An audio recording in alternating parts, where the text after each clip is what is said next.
Buenos días a todos y agradecido con la PEP, José Luis, José Antonio, que fue el que me llamó, y bueno, con ustedes por estar aquí y tener esta oportunidad de conversar sobre estos temas que creo son no solamente importantes e interesantes, sino que son necesarios en este momento del país y de nuestra sociedad. Cuando me invitaron a hablar sobre empleabilidad, es un tema que quizás muchos estamos trabajando en ello porque sabemos los cambios que ha tenido el país. Y dentro de los cambios que uno ve, pues tenemos que hemos venido enfrentando una cantidad de retos globales, que no voy a detallar, pero que de múltiples maneras nos han afectado en Venezuela. Y a eso le agregamos los retos venezolanos que propiamente hemos tenido. Vemos que hemos tenido entonces una cantidad de sistemas dentro de la sociedad que han venido estando lamentablemente en una crisis demasiado continua. Lo hemos visto en los temas sociales, los temas humanitarios, en los temas de salud, los temas de educación, la deserción escolar, el retiro de muchos profesores de las universidades y de los colegios, maestros, y vemos toda la dificultad que ha venido siendo, y a eso se le agregó pues una migración realmente grande, donde no solamente se fueron profesionales y jóvenes, pero se fueron maestros, doctores, PhD, enfermeros, etcétera, etcétera. Y bueno, dentro de ese contexto global que ha tenido una cantidad de temas relacionados con los retos, con estos desequilibrios, y lo vemos en todos los continentes, lamentablemente, vemos que hay cosas muy puntuales que nos siguen afectando. Tabaire lo decía, por ejemplo, hay retos en América Latina, todo lo que tiene que ver con el acceso a Internet, por ejemplo, la disponibilidad de redes, la infraestructura que existe en nuestros países o las dificultades de comunicación y conexión. Hemos visto cambios importantísimos que vinieron desde la crisis del COVID que agravaron muchos de los temas que estábamos viendo. Todo lo que tiene que ver con la falta de educación, la disparidad de género, la falta de acceso a posibilidades, el enorme grupo porcentual que en América Latina está en la pobreza o en la pobreza extrema. Entonces aquí vimos, por ejemplo, cuando vino todo el tema del COVID y el abandono de las clases y el retorno a clases que ha sido muy difícil, no solamente que los estudiantes no pueden llegar, los padres no los pueden llevar, no tienen servicios públicos y los profesores también están ausentes de muchas de las escuelas públicas. Bueno, vemos que adicionalmente entonces no tenemos realmente gran presencia de mujeres en todo lo que hoy se conoce como las tecnologías del futuro, que van a ser básicamente todo lo que tiene que ver con ciencia, matemática, ingeniería, tecnología, investigación, innovación, que se le llama STEM por las cifras de las materias o de las carreras, pero también tiene que ver mucho con esto que aquí están viendo, que es de ITC, que es el acceso a la información de la tecnología. Entonces aquí lo que podemos ver es que hay una cantidad de necesidades y de realidades que todos nosotros, tanto el sector público, el sector privado, la empresa, la academia, todos los aspectos de la sociedad, tenemos que ir viendo, porque sí, hay una cantidad de temas muy importantes. A nivel mundial, una estadística que estoy viendo de la Organización Mundial del Trabajo, año 2022, hay 473 millones de trabajos sin que se logre que haya personas que ocupen esos trabajos. Y eso nos debe preocupar muchísimo a todos nosotros por múltiples razones. En primer lugar, ¿qué está pasando? Que hay una cantidad de trabajos disponibles y hay una cantidad de gente desempleada. Algo que quizás no se explica. Pero hay una grandísima evolución de lo que tiene que ver con el trabajo, lo que está hablando mucho del futuro del trabajo, de lo cual todo el mundo le tiene miedo porque los robots y la tecnología van a dejar sin trabajo a muchas personas. Van a quedar sin trabajo aquellas personas que no se hayan adaptado a la nueva tecnología. Obviamente, si uno estudia contabilidad, eso lo van a hacer las computadoras, todo lo que es la conciliación bancaria, que son cosas que cuando uno lo hacía eran muy tediosas, hoy hay una rapidez enorme. Todo lo que tiene que ver con el call center, ya tenemos los bots que están actualizados cada vez mejor y ya uno no sabe que está hablando con una máquina. Entonces, esta diferencia que tenemos aquí se continúa viendo cuando vemos entonces que hay 214 millones de personas que están trabajando pero que todavía están en la pobreza. Lo que quiere decir que entonces el salario no les alcanza, que es otro tema complicado, y hay una diferencia de 18 veces en lo que se mide como la productividad en la empresa, la productividad en la industria. Y esa diferencia de 18 veces entre los países ya desarrollados y los que están en vías de desarrollo solamente agrava el distanciamiento entre los países, agrava el distanciamiento entre las sociedades. Y bueno, para seguir un poco aquí en el tema de las estadísticas, América Latina y el Caribe, fíjense, estos son los jóvenes entre 15 y 24 años que no están empleados. 26.9% de las mujeres, 20% total, 13% hombres, a nivel mundial. Si lo vemos en América Latina es mucho peor, porque todavía entonces hay muchas más diferencias. Y entonces cuando me invitaron a hablar de la empleabilidad, cosa yo creo que es muy importante, le decía a Tabaire, que estamos inclusive desde Benecham tratando o llevando adelante un proyecto nuevo de innovación en temas de pasantía con la Católica, con la Metropolitana, precisamente para hacer un plan piloto de ver cómo puede surgir y qué podemos hacer allí. Entonces cuando hablábamos de empleabilidad, que es básicamente desarrollar las habilidades y capacidades que le permiten a cualquier persona tener empleo, regreso a la primera lámina donde hablábamos que hay casi 500 millones de puestos vacantes a nivel mundial. ¿Qué está pasando? Bueno, lo que está pasando es que no se han desarrollado ni las habilidades ni las capacidades que le permitan a estas personas ser contratadas.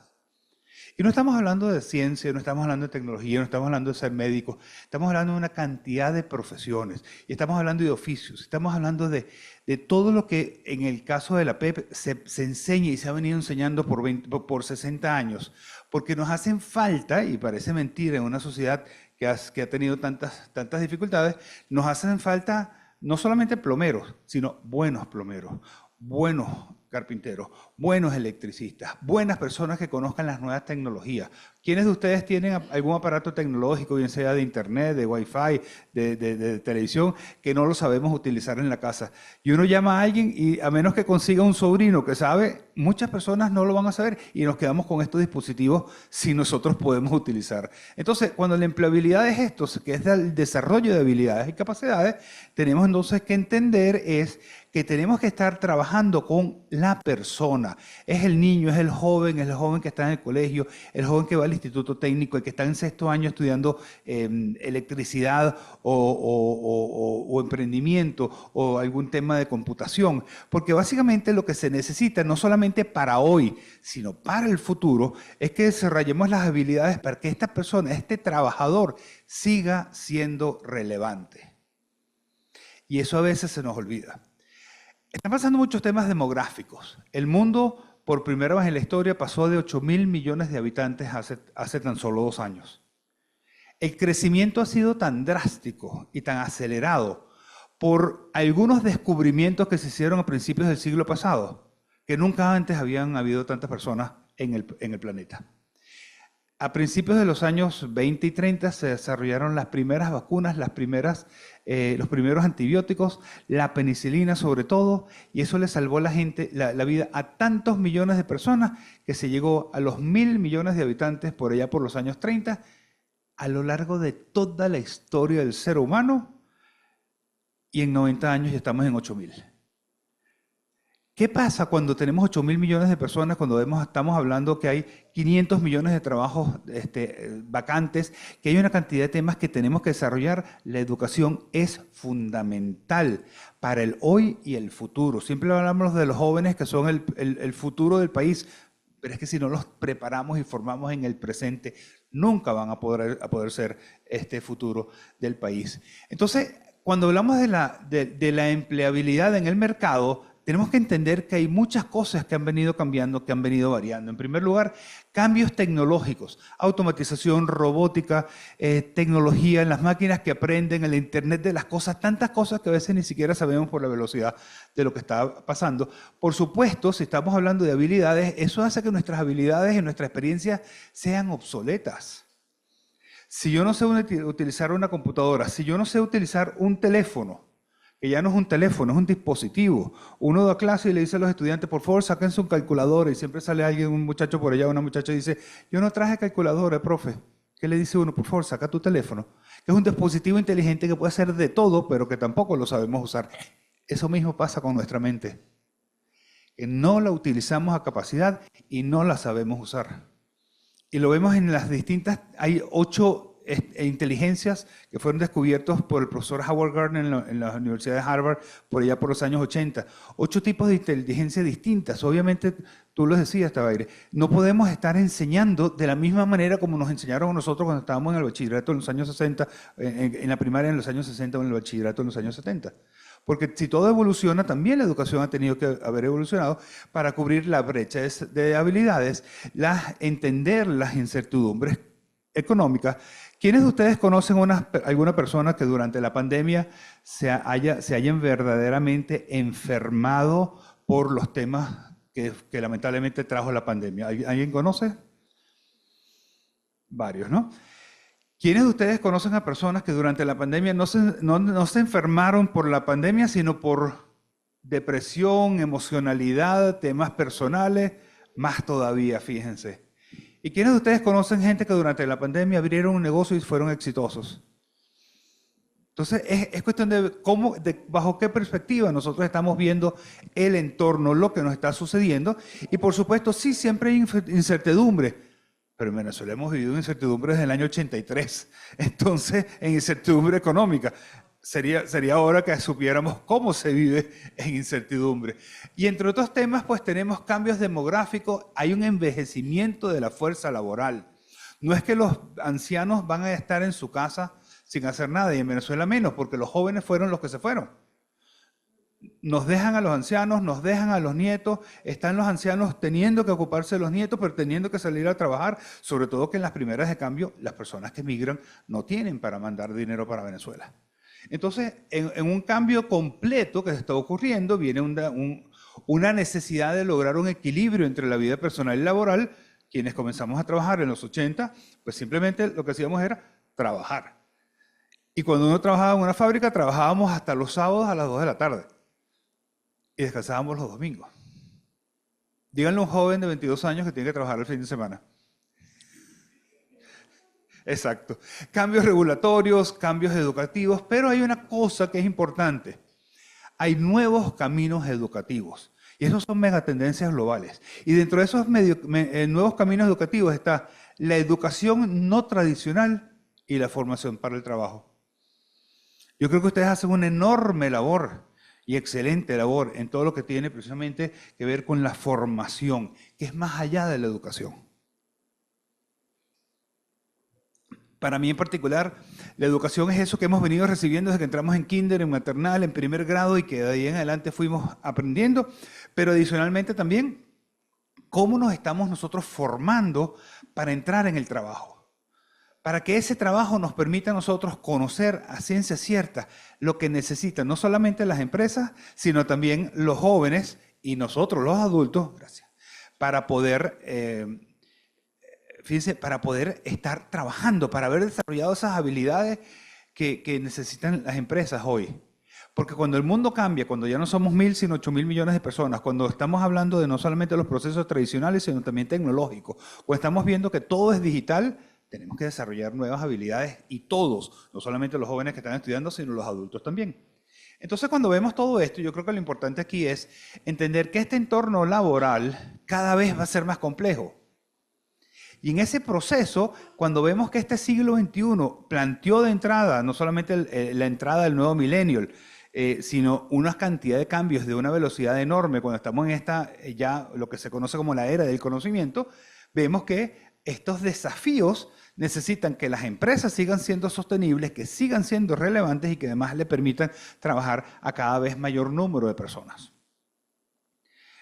Esto nos lleva a nosotros a pensar que todos estos avances nos van a permitir entender que hay que desarrollar una fuerza laboral que se adapte a estos momentos de cambio. Hace muchos años estaban hablando que cuando un joven entra a la universidad en el primer año, cuando salga en el cuarto o quinto año, lo que estudió en el primer año quizás ya era obsoleto. Fíjense, lo importante es que cuando la fuerza laboral ya sabe que muy probablemente va a trabajar en un trabajo que no existe cuando él entra a la universidad, cuando él está en el instituto técnico, estamos entonces nosotros parados frente a unas nuevas posibilidades que desconocemos. Simplemente los teléfonos inteligentes apenas salieron en la década de 2010. Hoy todo se utiliza por las aplicaciones.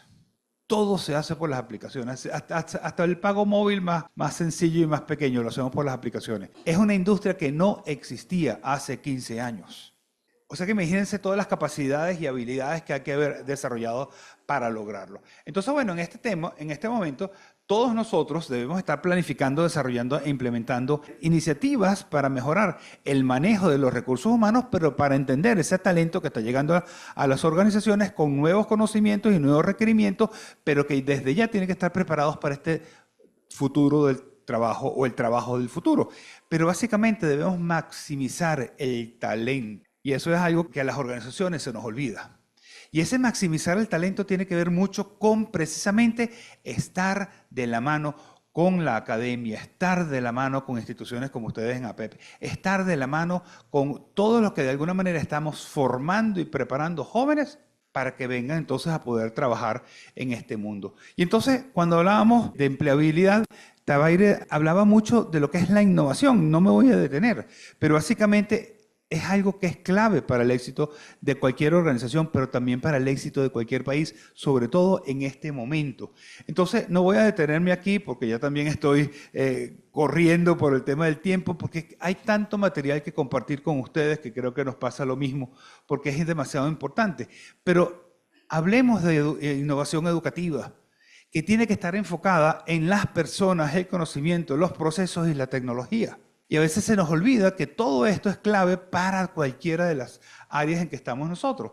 Entonces, sí, hay una relación entre innovación y empleo, pero hay una cantidad de cosas, hay muchas perspectivas que nos van a permitir a nosotros entender y ver esas innovaciones que de alguna manera nos permitan estar enterados de lo que podemos hacer. Entonces, bueno, al final, sí, el cambio es un proceso. Es un proceso continuo de mejoramiento continuo, y disculpen la redundancia, porque es algo como esto que tiene que estar ocurriendo en nuestro sistema educativo, en nuestro sistema de formación de personas en oficios y técnicos y todo lo que necesita cualquier país para seguir progresando. Entonces, cuando el cambio es progresivo, hay muchísimas cosas que estamos viendo en innovación en la educación. Y no me voy a detener, pero cada uno de estos, ustedes están viendo cómo está mejorando a lo que es la sociedad. Me llamó mucho la atención los jardines de infancia forestales. Y yo vi un colegio que tiene que ver mucho con, no solamente te enseño matemática y lectura y ortografía, pero vamos a sembrar en el mismo colegio. Entonces, esto lo que nos quiere decir es que sí, hay avances como los libros digitales, como todo lo que tiene que ver con las redes sociales, con la inteligencia artificial, que la gente dice, la gente estamos asustados por los robots. Más bien, vamos a ver cómo los robots nos ayudan a nosotros. El aprendizaje móvil. Todas las cosas que podemos hacer nosotros con los dispositivos, los móviles, que todos los jóvenes tienen dispositivos móviles. Entonces, bueno, al final, sí, Venezuela tiene un gap de empleo difícil de completar. Estamos hablando no solamente de empleo formal, empleo informal, el empleo que de verdad, lamentablemente, hay que darle mucho más para que tenga seguridad social y otra cantidad de temas. Pero fíjense, la tasa de empleo en Venezuela desde el 2010 hasta el 2019, y estos son fuentes de una empresa que se llama Statista. El 40% de la población sigue desempleada, pero hay vacantes de puestos de trabajo. ¿Cómo hacemos? Y creo que ustedes tienen una gran labor, además de que todos tenemos la responsabilidad. Y no me voy a meter en Venezuela, pero hemos tenido todo tipo de crisis desde hace muchos años, pero más allá de la caída del PIB, la hiperinflación, la migración, temas sociales, temas humanitarios, temas de educación. Yo trabajé en Puerto Cabello y en La Guaira por muchos años. Y yo le decía a mi esposa cuando llegaba en la noche a la casa que me llamaba la atención que a las 9 de la mañana los muchachos ya habían salido del liceo. Entonces, ¿qué nos pasa? La sociedad también tiene que reaccionar. Y entonces, básicamente, para ir cerrando, todos, sociedad, gobierno, sector privado, comunidad internacional, todos debemos estar trabajando en pro de precisamente ir a buscar esas soluciones. ¿Y cuáles son algunas recomendaciones? Reformas económicas, mejoras educativas, desarrollo de la infraestructura, apoyo a las pequeñas y medianas empresas, apoyo a las universidades y centros de desarrollo técnico. Es básico para el futuro del país, pero también es necesario para el mejor futuro del país. Y entonces aquí cuando vemos que hay que desarrollar, de acuerdo a todos los estudios que se han hecho, estas nuevas habilidades, y ustedes escojan una sola, y vamos a dedicarnos a esa. Puede ser organización, puede ser fiabilidad, puede ser ética, puede ser autogestión, liderazgo, aprendizaje continuo, tecnología. Todo se necesita. Y por eso yo los felicito a ustedes, no solamente por estos 60 años, sino por lo que cada uno de ustedes, profesores y maestros, hace todos los días. Entonces, bueno, para hablar ya del futuro, como dice Montar Kent, un norteamericano investigador, dice, sin inversión no habrá crecimiento y sin crecimiento no hay empleo. Entonces, ¿qué debemos hacer? Y yo lo digo desde el punto de vista de lo que hacemos nosotros promoviendo y fomentando la empresa privada. La empresa privada es la que genera los puestos de trabajo para que los productos y servicios que todos nosotros, a través de la innovación que hablábamos al principio de su presentación, podamos nosotros cubrir las necesidades que tenemos. Y una economía fuerte comienza con una fuerza laboral fuerte y bien educada. Yo quise cerrar con estas dos frases, porque creo que complementan mucho lo que ustedes hacen, lo que han venido haciendo, y creo que da la visión de que sí, tenemos que hacer crecer un país que sea sostenible. ¿Para qué? Para que haya empleo y que la sociedad pueda prosperar y tener mayor bienestar, y sobre todo basando en que tengamos una economía fuerte, porque gracias a Dios tenemos una fuerza laboral que viene fuerte, bien educada y bien preparada, y que está, por supuesto, lista para enfrentar los retos del mañana. Muchísimas gracias.